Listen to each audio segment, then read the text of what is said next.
Naghain ng apela ang Kamara para baliktarin ng Supreme Court ang pasya nitong unconstitutional impeachment complaint laban kay Vice President Sara Duterte. Kasabi nito, binatikos ni House Speaker Martin Romualdez ang Korte Suprema sa anyay pagpapataw ng mga bagong patakaran sa impeachment ni VP Sara. Tila paglalatag din daw ito ng kondisyon para protektahan ang kanilang sarili. May unang balita si Tina Panganiban Perez.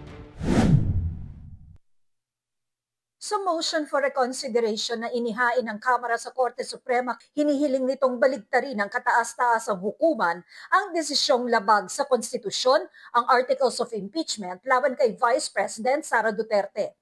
Pinababasura rin ang mga petisyon kontra impeachment. Ang Office of the Solicitor General ang tumatayong abogado ng Kamara. This is not an act of defiance. It is an act of duty. We do not challenge the authority of the court. We seek only to preserve the rightful role of the House, the voice of the people, in the process of accountability. Pagdidiin pa ni Speaker Martin Romualdez, malinaw sa konstitusyon na ang Kamara ang eksklusibong may kapangyarihang mag-initiate ng impeachment. Nanindigan ng Kamara na sinunod lang nito ang konstitusyon at ang mga nagdaang desisyon ng Korte Suprema sa pag-impeach kay Vice President Sara Duterte. Nakasaad sa mosyon na iisang impeachment lang ang initiated laban sa bise at hindi apat. On February 5, 2025, the House transmitted the fourth impeachment complaint, filed and signed by 215 members to the Senate. Only after this transmittal did we archive the earlier three complaints. The sequence matters. It proves there was only one valid initiation, not four.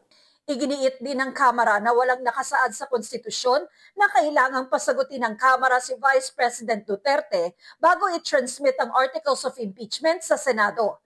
Sa impeachment trial, anya, dapat sagutin ng bise ang mga alegasyon tulad sa mga nakaraang impeachment. In all past impeachments, the trial and the right to be heard take place in the Senate.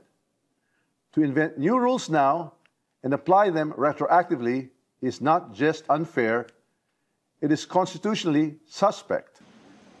Ayon sa Speaker, impeachable officials din ang mga mahistrado ng Korte Suprema at nang nagpataw ang mga ito ng bagong patakaran sa impeachment ni Vice President Duterte, tila naglagay rin ang Korte ng kondisyon para protektahan ang sarili nila. It puts itself in the dangerous position of writing conditions that may shield itself from future accountability. That is not how checks and balances work. Nilinaw ng Speaker na hindi layo ng Kamara na pangibabawan ng Korte Suprema, kundi para lang maprotektahan ang proseso sa accountability.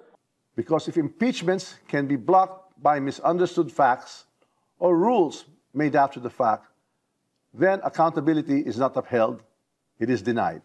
Maging ang Philippine Constitution Association, hiniling sa Korte Suprema na i-review ang facts o impormasyong pinagbasehan nito ng desisyon. Ayon sa grupo, sinubukan ng Korte Suprema na alamin ang facts sa kaso, gayong ang trabaho nito ay i-interpret ang batas.